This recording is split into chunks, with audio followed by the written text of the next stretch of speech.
The Grand Budapest Hotel. Without a doubt, Wes Anderson's greatest film achievement thus far. His eighth feature, absent much of the goofy, kitschy, non sequitur humor that turns audiences off to his style of storytelling, which you will find expertly parodied in a Saturday Night Live sketch titled The Midnight Coterie of Sinister Intruders. I have a link to the video below. While Bottle Rocket will remain my favorite, one cannot doubt that the Grand Budapest Hotel is the most expansive, immersive, and mature of his films to date. So in this installment of the Elements of Science Fiction video series, we begin by creating some kind of linkage to the genre of sci-fi, what with the imaginative world, the speculative elements, the historical reimaginings, emphasis on the human condition, and... Yeah, fuck it. A lineage of storytelling rapidly draws us back to the setting via novel reader in present world, novel author speaking to us in 1985, old man as storyteller in 1968, and finally the story he has to tell of the young Zero Mustafa in 1932. The Grand Budapest Hotel is about lost worlds, specifically the exotic and aristocratic world of Eastern European royalty at the twilight of the Habsburg Empire. Exemplified by a series of wealthy old women, the main character, Gustav, seduces as a kind of fetishism of romantic 19th century aristocracy, along with poetry from the same era. The performance of Ralph Fiennes as the dandy fop is spectacular, as is Tony Revolori as Zero. This was a time when 19th century wealth ruled over a broken kingdom of ethnic territories still at odds with the burgeoning system of democracy flourishing in France and the United Kingdom. Let's not forget America. In the East, the bloody Bolshevik Revolution brought communism in the aftermath of the Tsarist monarchy's demise, not at all dissimilar to democracy in its evocation of populist ideology and the dismantling of medieval class structure.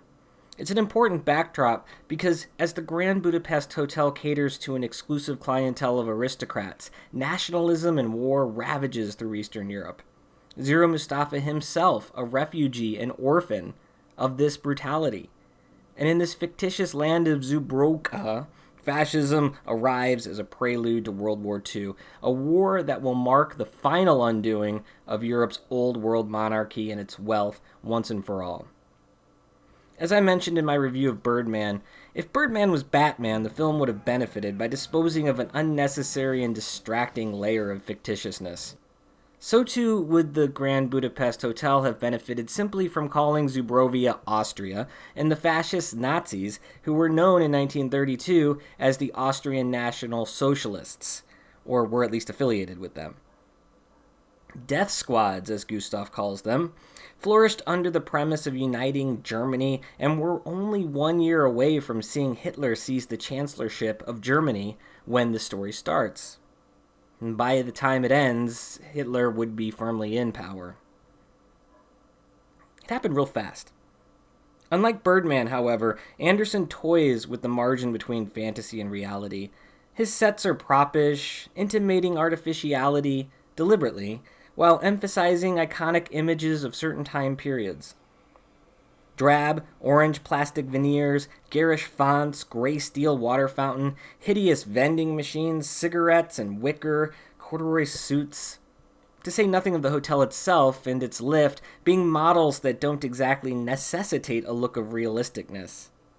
Unlike previous Wes Anderson films, these sets and costumes preserve historical accuracy without incessantly trying to evoke a chuckle from the viewer. Or only a periodic chuckle, the photo of the murdered Madame D, a pornographic painting to replace the masterpiece, a giant prisoner, Ed Norton trying to act serious. The scenes in 1968 clash, with the present as well as the past, and serve to remind us just how dramatically the aristocratic underpinnings of social life in Austria, I'm just going to call it Austria, had eroded in the decades since the Second World War. Shot composition is exquisite and historically accurate without being overly idiosyncratic of Wes Anderson and his signature quirky kitschiness, which some feel spoil his movies by creating a kind of fantasy idealized and overwrought sentimentality. The author, played by Jude Law, represents the last inkling of high society at that time, made abruptly apparent in his voiceover here. A number of years ago, while suffering from a mild case of scribe's fever, a form of neurasthenia common among the intelligentsia of that time, I had decided to spend the month of August in the spa town of Nebelsbad below the Alpine Sudetenwalds, and had taken up rooms in the Grand Budapest, a picturesque, elaborate, and once widely celebrated establishment. I expect some of you will know it.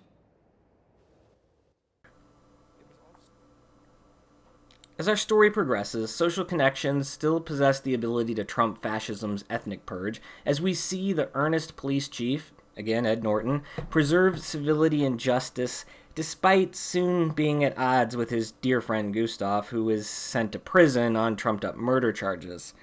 The plot hinges on a priceless painting, which, like The Nation and the Nazis, is completely fictitious, a commission for the film by Michael Taylor, an English painter.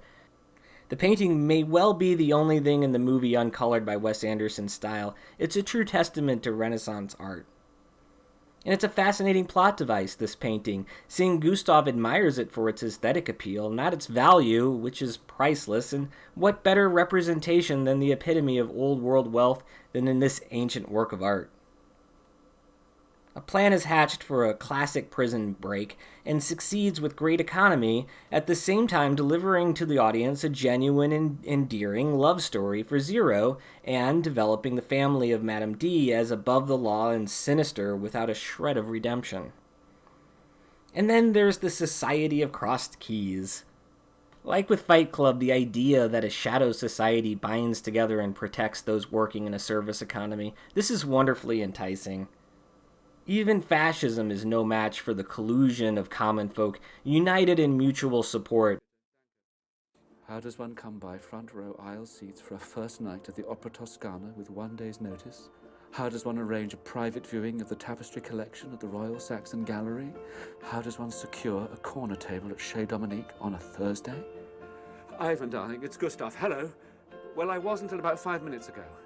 We've taken it upon ourselves to clear out in a hurry, if you see what I mean. This also helps explain the keys in the first scene.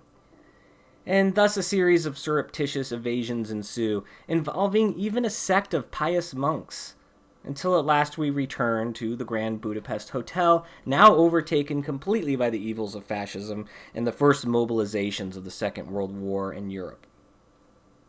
The family of Madame D now bears the mark of the quasi-Nazi party. The end of the beginning has begun. The sad finale played off-key on a broken-down saloon piano in the outskirts of a forgotten ghost town. I'd rather not bear witness to such blasphemy. Me neither. The Grand Budapest has become a troops' barracks. I shall never cross its threshold again in my lifetime. Me neither. Never again shall I welcome Actually, I you. think we might be going in there right now after all.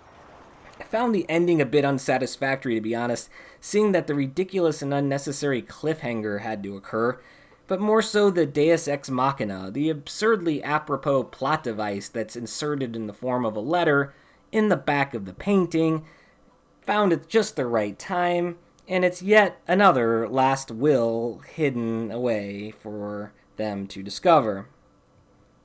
What should have been a long encounter with the family of Madame D is instead hurried along in only a few short minutes, and were it not for the existence of this extremely convenient last will, Gustav and Zero would surely have been lined up in front of a firing squad. And that's why I would call that a deus ex machina within the painting. In the finale, the venal family gets its just desserts, the fortune they coveted lost, and not by the meddling of Gustav, but by their own act of murder. Gustav is rewarded with inclusion into the aristocracy he has so admired. Though the backdrop of fascism, we are told of epilogue, ultimately takes his life and brings tragedy to Zero's as well. Perhaps the fantastic world of Wes Anderson succumbs to this tragedy of the World War.